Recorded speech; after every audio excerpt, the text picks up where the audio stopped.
The UFC tried to stall Islam Makhachev's rise for years. They gave him veterans, knockout artists, gatekeepers, and even pound-for-pound kings.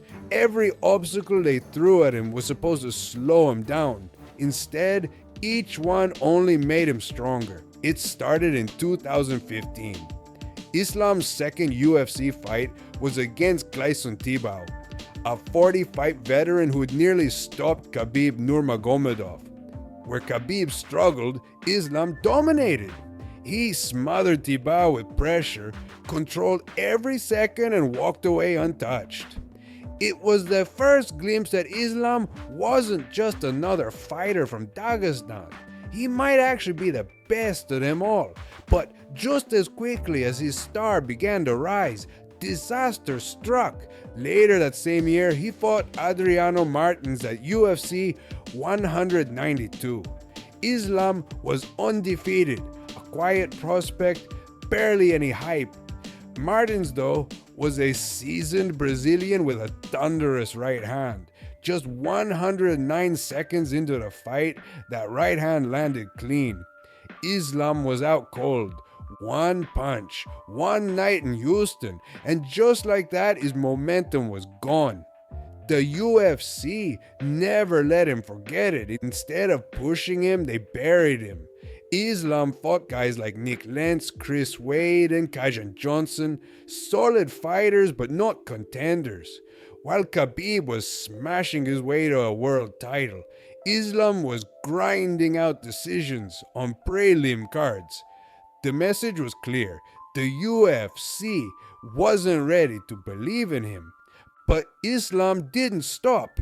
He kept sharpening his game in silence.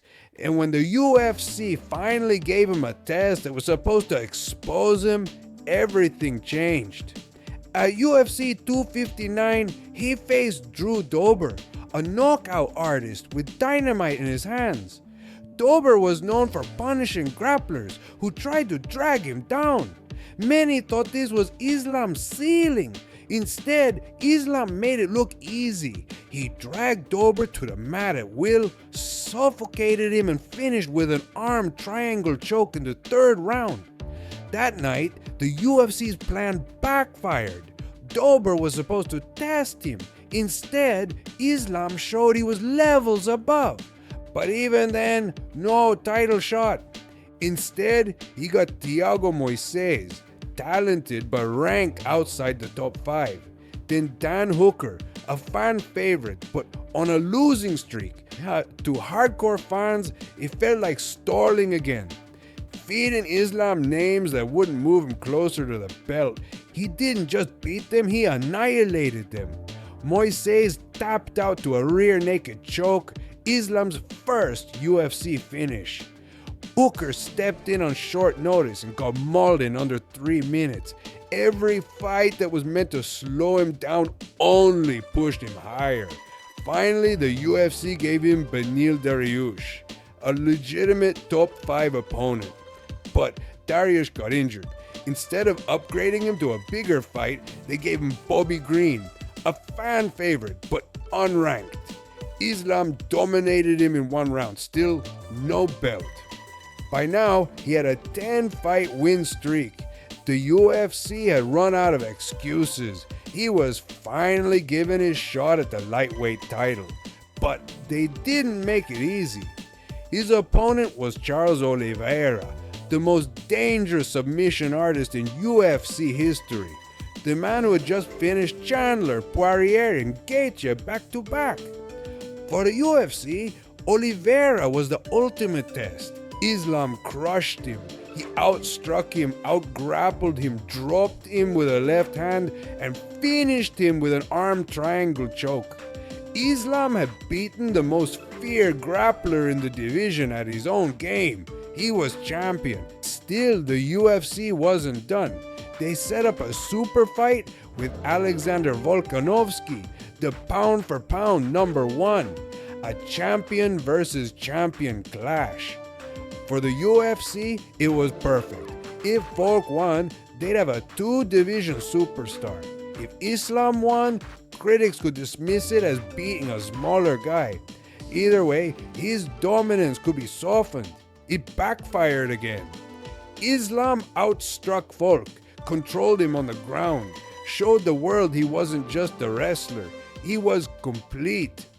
When they ran it back on short notice, Islam ended it in one round with a head kick that left Volk unconscious.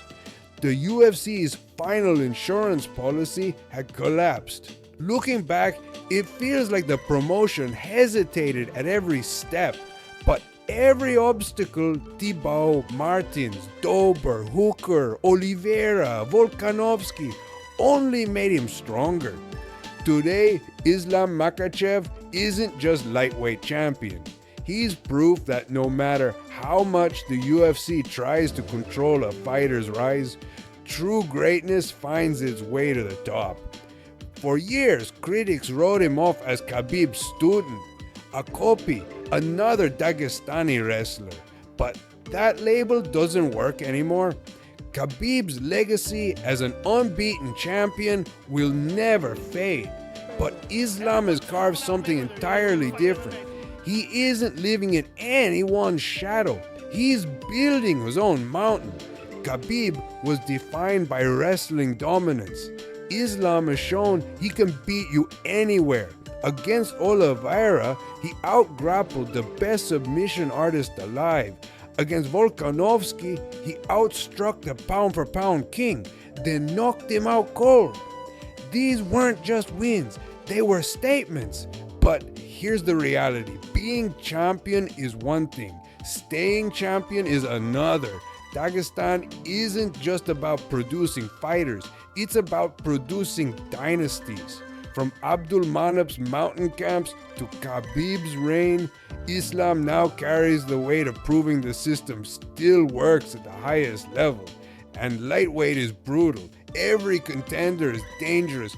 Every mistake is magnified. History proves no champion holds the belt forever.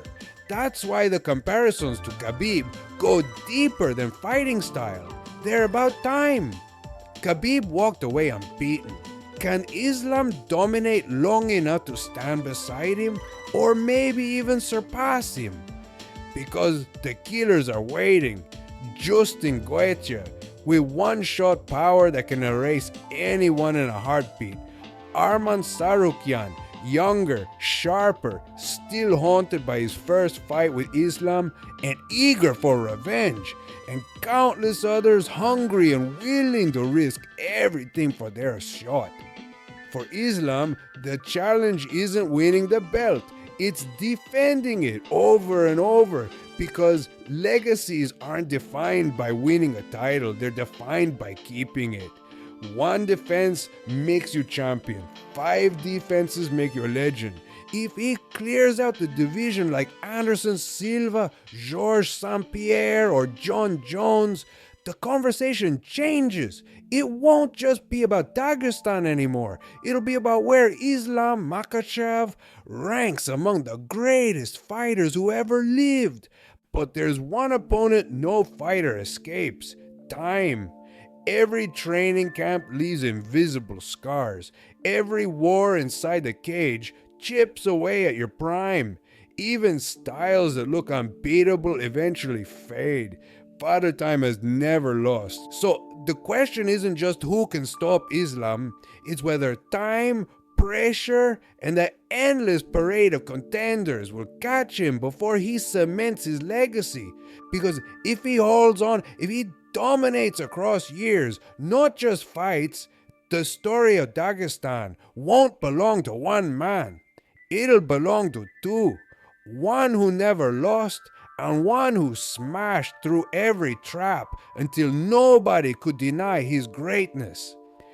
Will Islam Makhachev finish his career as Khabib's heir, or as something even greater, a champion whose name belongs among the best to ever step into the octagon? Only time will tell, but right now he has all the tools to find out.